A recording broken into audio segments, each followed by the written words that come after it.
بسم اللہ الرحمن الرحیم۔ السلام علیکم ناظرین، حضرت ابو سعید خدری رضی اللہ تعالیٰ عنہ سے روایت ہے کہ ایک روز حضور صلی اللہ علیہ وآلہ وسلم نے ہمیں دجال کے بارے میں بہت لمبی حدیث بیان کی۔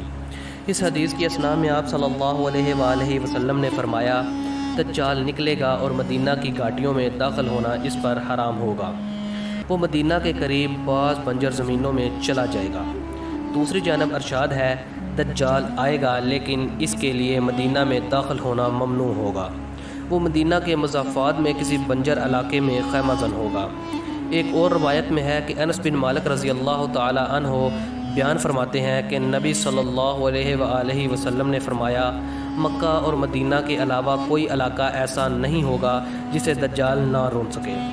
مکہ اور مدینہ کے ہر رستے پر فرشتے ننگی تلواریں سوتے ہوئے پہرا دیں گے، پھر مدینہ اپنے مکینوں کے ساتھ 3 مرتبہ ہلے گا تو اللہ تعالی ہر کافر اور منافق کو مدینہ سے باہر نکال دے گا۔ اب ان حدیثوں کے تناظر میں اگر بین الاقوامی حالات کا جائزہ لیا جائے تو دجال کے عرب میں داخل ہونے کا وقت بہت قریب نظر آ رہا ہے۔ پہلی بات تو یہ ذہن نشین ہونی چاہیے کہ عرب ممالک میں داخلے اور وہاں سکونت و شہریت کے حوالے سے قانون بہت سخت ہے۔ دجال جیسے متعدد حدیثوں سے ظاہر ہے کہ پوری دنیا کا سفر کرے گا اور اس کا ساتھ دینے والے اکثر یہودی ہوں گے۔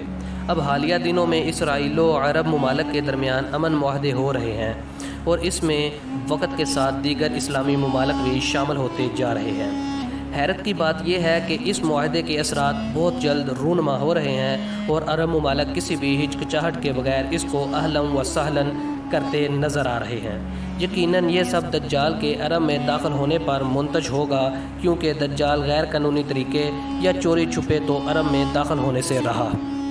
عرب حکومت خود دجال کو اپنی مقدس سرزمین پر پیش رفت کرنے کا موقع فراہم کرے گی، اور اس بات کا اندازہ اوپر دی گئی احادیث سے بھی لگایا جا سکتا ہے کہ اس وقت حکومت کو مکہ و مدینہ کی حفاظت کا بھی کچھ ہوش نہ ہوگا، جس کی وجہ سے اللہ تبارک و تعالیٰ کو فرشتوں کو ان مقامات مقدسہ کی حفاظت پر مامور کرنا پڑے گا۔ احادیث کی دیگر روایتوں میں یہاں تک آیا ہے کہ دجال مدینے کے پاس کسی ٹیلے پر اپنے چیلوں کے ساتھ پڑاؤ ڈالے گا اور گنبد خضرا کو اپنی ناپاک نظروں سے دیکھے گا۔ یہ سب اسی معاہدے کا نتیجہ ہوگا جس پر آج غیر عرب مسلم دنیا شکوہ و کناع ہے، لیکن عربوں کے کانوں پر جوں تک نہیں رینگ رہی۔ آج اسرائیل کے فلسطینیوں پر ظلم روا رکھے جانے اور مسجد اقصیٰ کو ڈھانے کی کوشش کے باوجود عرب نے ان کے ساتھ امن معاہدہ کیا ہے اور فضائی حدود کو استعمال کرنے کی اجازت دی ہے۔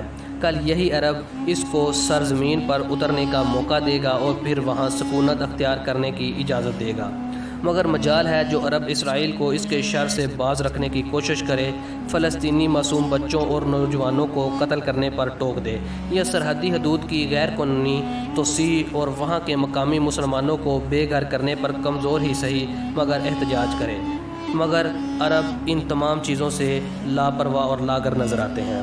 دوستو، آج کی اس ویڈیو میں اتنا ہی۔ اگر آپ کو ہماری یہ ویڈیو پسند آئی ہو تو ویڈیو کو لائک کریں، شیئر کریں اور چینل کو سبسکرائب کریں اور ساتھ لگے بیل آئیکن کو دبائیں تاکہ ہماری لیٹسٹ آنے والی ویڈیوز کے نوٹیفیکیشن سب سے پہلے آپ کو مل سکیں۔